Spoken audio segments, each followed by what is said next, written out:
WTVA meteorologist John DeLusick joins us for another segment of his Ask John. But this is the Mark edition. So, John, who is your special guest with you? The gentleman right here. The gentleman, Mark, right here.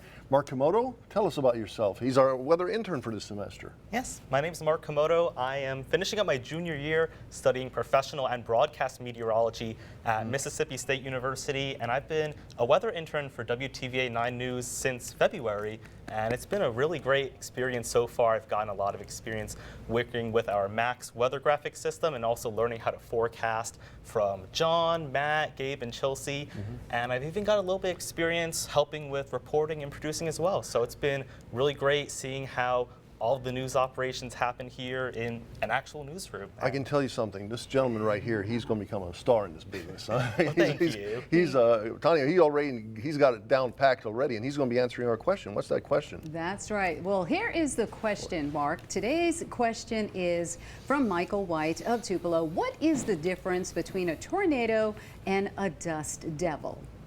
Yeah, so a dust devil, first of all, it occurs when you have really strong sunshine during the daytime, and it heats up the ground, and as it does so, the air right above the ground heats up as well.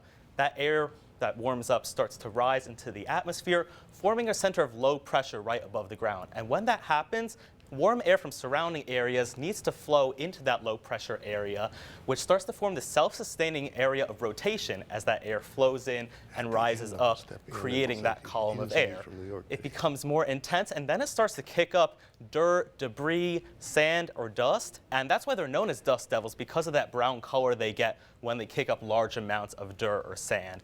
Once all of that energy in the area is exhausted, cooler air starts to flow in, and that's when the circulation for the dust devil starts to die out. So how is that different from a tornado? I mean, they're both just rotating columns of air. Well, the dust devil forms from the ground up, and it really is just a column of hot, dry air. It has nothing to do with a storm system, and it could really spawn anywhere, especially in desert areas, areas that get very hot on the ground level.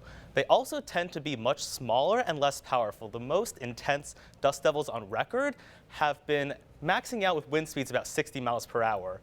In contrast, a tornado is always initiated by a thunderstorm. You have that warm, very moist air that comes into the storm cloud and mixes up with that cool air, and then it starts to get strong downdrafts that form into that funnel cloud, and that's how the rotating column of air comes down from the thunderstorm system. Because there's so much more energy available in those storm clouds as well, tornadoes often are much larger and more powerful, wind speeds exceeding over 200 miles per hour sometimes. So tornadoes and dust devils, they're both rotating columns of air, just one is a little bit larger, comes with a storm, and the dust devils, they're not. They just pop up when the ground gets very hot sometimes. And what did I tell you, huh? How about that? This guy's he's a great relief pitcher coming. Happy to help out today, John. And one thing I want to mention, there's a kind of a common bond between Tanya and you. Yes, I'm actually from Long Island, New York, and Tanya is over from the Bronx, so we've got a lot of New York representation out here in Tupelo. My question is, Mets or Yankees? The Mets. Uh-oh, and Tanya? Oh, no, I am the Yankees. Uh-oh, I did not know that. Starting our own little rivalry here. A little bit, Great yes. job, Mark. Great job. Thank you.